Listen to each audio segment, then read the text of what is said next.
I'm Scott McGohan. I'm Kenzie Fell. And I'm Anne-Marie Singleton. Now, I think even for our listeners, too, I think what's important is we might be right, we might be wrong. But one thing is, we're not afraid. Our goal is to get you to think about things a little differently. And we're unscripted. We just have free reign for 20 minutes. Welcome to Side Effects with an A.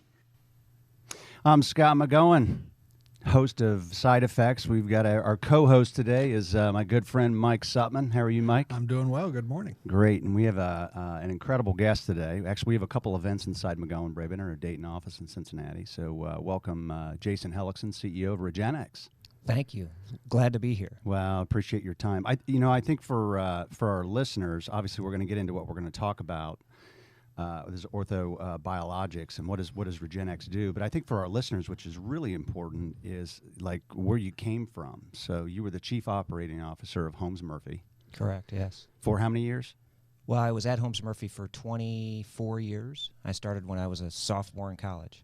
And we had dinner last night, so we were talking about that. But for our listeners, the mindset is you understand the role of a broker and a Correct. Consultant. Absolutely. And then you also understand kind of the big issues that employers face every day in controlling this big, gigantic thing called healthcare spend. It's a huge spend for them, and finding interventions that can, reduce that trajectory of that spend is really critical.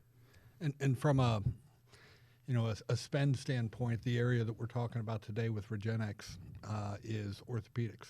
I like to throw in orthobiologics because I think it makes me sound smart. But it's 4.5% of the GDP. Is yeah, that it's correct? $850 billion a year is spent on orthopedic surgical care in America. And so Regenexx is an alternative to orthopedic surgeries. Exactly. What we like to call it is interventional orthopedics using orthobiologics, right? It's your own healing cells, and it allows employers to add a non-invasive option to their health plan. So tell me, orthobiologics, what is that? It's that's the healing cells that happen within the body. So to try to make that part simple, when you break a bone, your bone heals on its own. But why does an ACL need a surgical encounter to resolve that issue? It's really because inside of the ACL, the body doesn't have two of the main healing agents available to it. So inside the bone, you've got bone marrow, and inside of bone marrow, you've got mesenchymal stem cells. Those are orthobiologics, right? Outside of your bone, you've got a good blood flow. Inside of blood, you've got blood platelets. That's another orthobiologics. You add those two together, and that's how the bone heals on its own. But they're not available at the joint level, and that's what we bring. Yeah, I think one of the things that you explained to me, too, when we were in Dallas at a conference, which I really liked, was like when you sprain your ankle swells, Right. And that's blood going to that to heal. Right. So that's a natural part of the healing process. And I think one of the things that I didn't understand is obviously with some of the joints, like that's hard to do. It's hard to get blood to those joints. Exactly. When you don't have blood flow inside the joint, then the healing just doesn't begin, and that's why orthopedic surgery was invented. An orthopedic surgery is an absolute need for society. So I'm not here to downgrade orthopedic surgery. We're just here to add another alternative that's non-invasive to allow the body to heal on its own. Isn't it true? So if you think about this from the highest level, pain equals a doctor's visit. Matter of fact, you said the number one reason why people go to the doctor is for orthopedic issues. Exactly. So pain equals doctor. Doctor, in the most part, equals prescription drugs. Right. Might lead to therapy. Right. Which that could lead to surgery. Right. Which leads to gigantic spend. Right. Here's one other thing that I like to say to all listeners when you think about, orthopedic conditions. And this is a takeaway. In an acute orthopedic case, like a sprained ankle, what everybody's been known to do in the past is ice and ibuprofen, get rid of the swelling. That swelling is absolutely critical in the first 3 days after the acute injury. So I would tell every listener, allow that swelling to occur, meaning no ibuprofen and no ice for that first 3 days. That's when the most healing happens, and it's a really critical step, and that's something that every listener can take away as a simple thing that relates to how the body heals on its own. It's interesting. That's something I'd never would have thought of or done.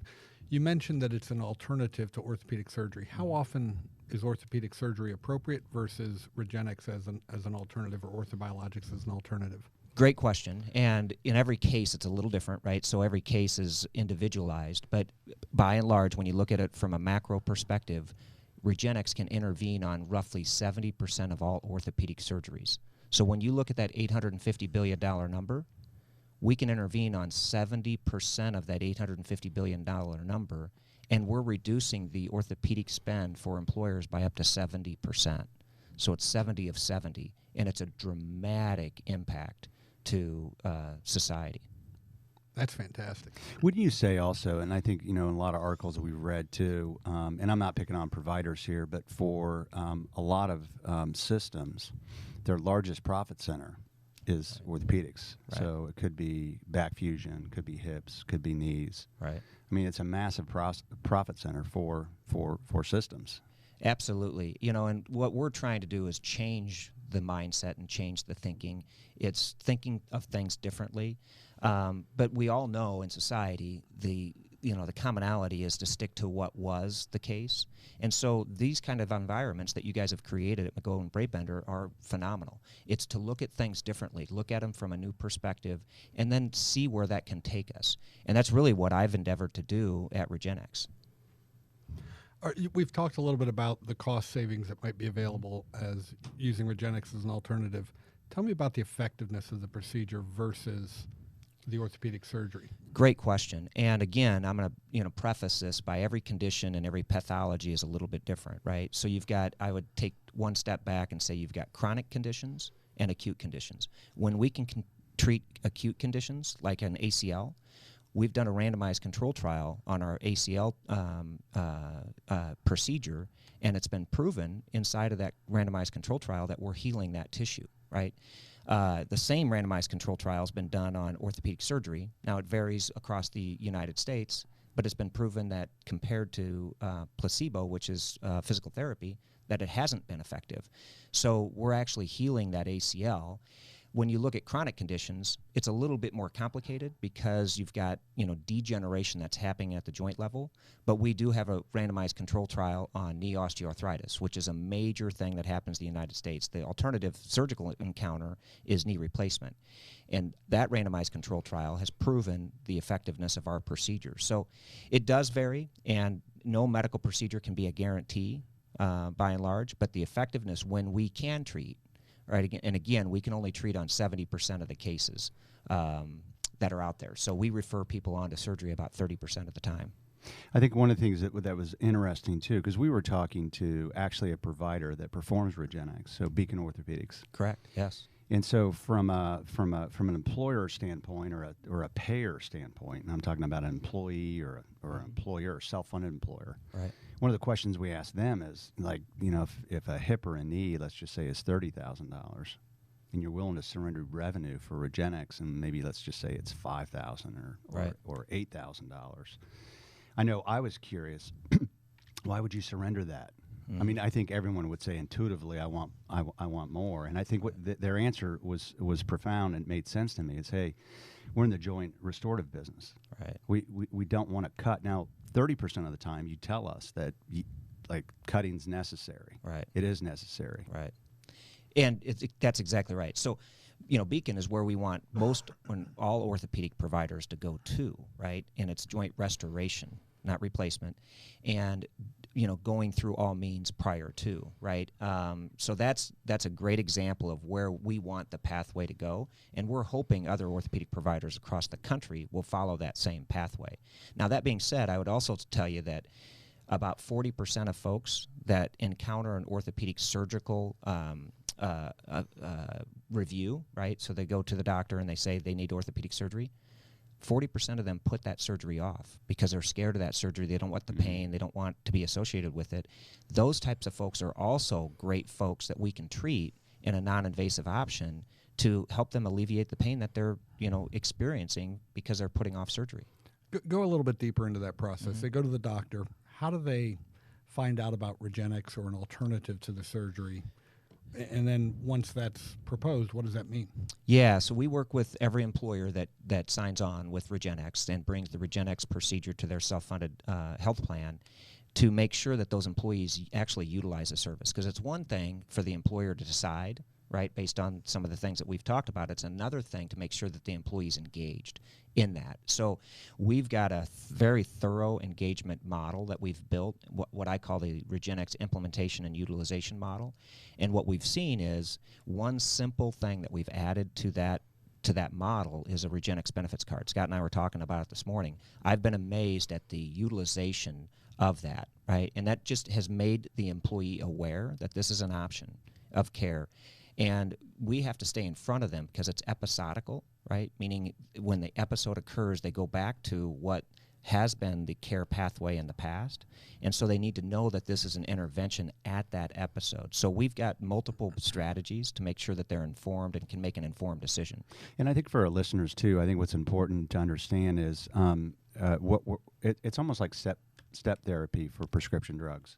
Amen. So I've got this really high-end Humira, for example. Right. Hey, so what happened is an insurance company or disease management said, hey, we want you to start here. Right. So what we're saying is, hey, I bumped my knee, I tore my meniscus, or I tore my ACL. I can go to the doctor, get a pain med, and decide how I'm going to deal with that. Right. Next step would be therapy. I don't want therapy, surgery. Regenexx, and how the strategy would work, would be all we're asking people to do is explore Regenexx as an option. Amen. That's exactly what we want. We want the employer to make an educated decision to add Regenexx, and we want the employee to make an educated decision to have the procedure. It's their choice, right? It's a medical choice that they get to make. It's just to make sure that they know that it's a choice. That's really the critical step. What is the procedure itself? Physically, what is the patient in for? Absolutely great question, and sometimes I don't think of adding and sharing that. Well, you sound really smart when you use all those big words. I'm glad you're doing the presentation and not me. But the funny, so it's a needle-based procedure, right? It's a needle-based procedure using your orthobiologics, the healing cells that we talk about, that we take from the body. So it's autologous, meaning it's your own cells. They go into our laboratory on site, and then it's condensed to the right cell dosage, right? It's the right amount of healing cells based on our research that dates back to 2005, and then those are precisely injected right onto the injured tissue using a needle, right? So obviously it's much less invasive than the surgical option, and that needle is placed via ultrasound, or what we call image guidance, to make sure that we get the cells right onto the injured tissue to allow for that healing to occur. Now, this isn't new technology. It is not. But what makes Regenexx different? Great point. I would tell you there's two main things to try to make it simple. Research, founded on research, and continually based on outcomes. Right. Yeah, Mike was telling us last night at dinner on your website, right, which is regenexx.com. Correct. And Mike, you were bringing up the fact that there was a study on the website. Yeah, it's a real live data study. So as people are having the procedure, you're tracking the results on both improvement in pain, I think joint improvement, and I forget the third, but there's pretty simple graphs that tells you the number of people that are currently in your study and what the results are of those studies. Yeah, we've been tracking the outcomes of these patients that we've treated, and I just have to commend our founder, Chris Centeno, for doing this the right way to begin with. He wanted to make sure when he was doing this treatment, when he started this and founded this field in 2005, that it was for effective treatment. Is it everybody that's in the study? No, well, it's a registry, so people get to choose whether they participate. Fortunately, we've got, I think, over 30,000, I don't know the exact number of people that have That's actually... fair, but yes. You're not choosing. You're asking people. Right. They say yes or no, Exactly. And then they go into the study. Then they go into the study, and what it's allowing people to do is make an educated and informed decision around the procedure, right? And so you can see, if you've got a knee ailment that we can treat, you can see online how that has done in the past for other patients. It's allowing them to make an educated, informed decision. I don't think there's an orthopedic provider in the world that provides this service. Well, and then for our listeners as well, you said, the consequences of surgery, and you've got like 4 or 5 of those. So just pepper those off. If I go into surgery, I at risk for... infection, one, very high risk. Unfortunately, it all adds up to potential death, right? So anesthesia out, yeah. You've got a range of that's what I call it, the range of things, of complications between infection and death.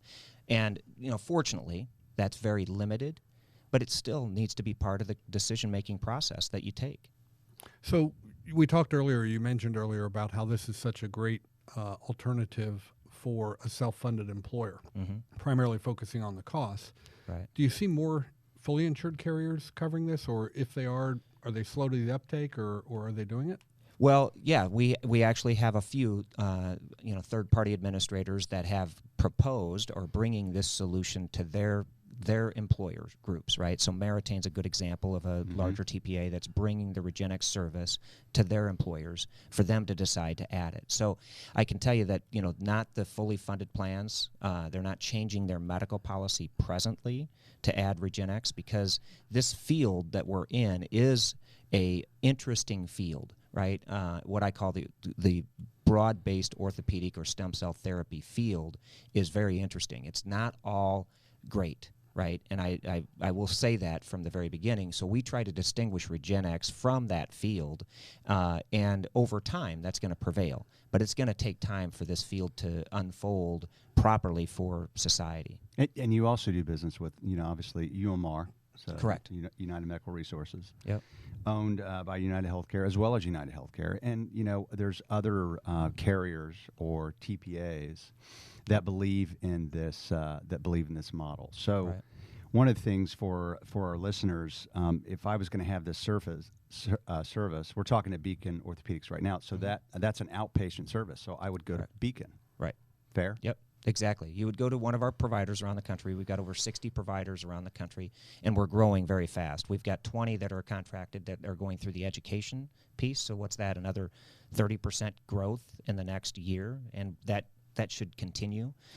So, in 2020, we'll have well over 100 providers. So we've got providers across the country that can really partner with self-funded plans, even if they've got locations all across the country for their employees. Do I go once? So if I, for a knee, do I go once? Do I go twice?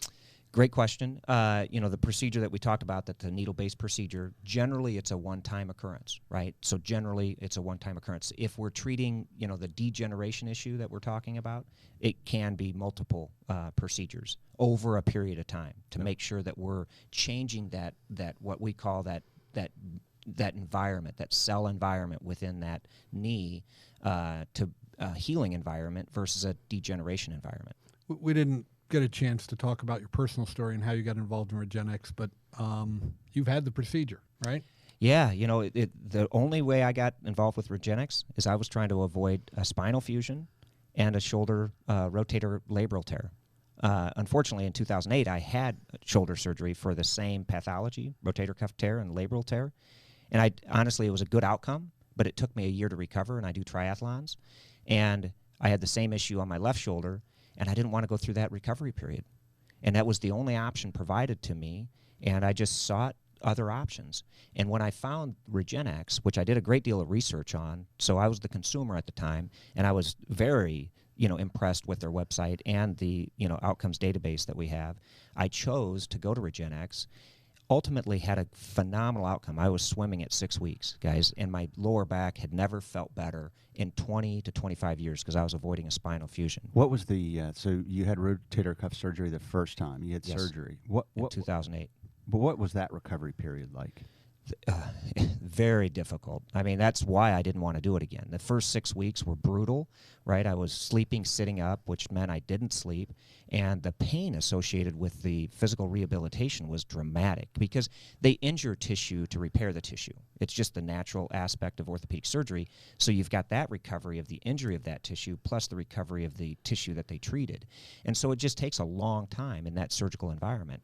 Compared to the orthopedic or the interventional orthopedic environment at Regenexx, I was back active the following Tuesday after the Thursday procedure, right? I was sleeping fine. I was back active, not fully active, right? Because you've got to make sure we're healing properly. But at 6 weeks, I was swimming again. And does Regenexx follow with physical therapy after that, or? Absolutely. We've got what we call post-procedure physical therapy protocols that are different than the surgical encounter because we need that healing environment to maintain itself properly. We need those cells to know what to differentiate into.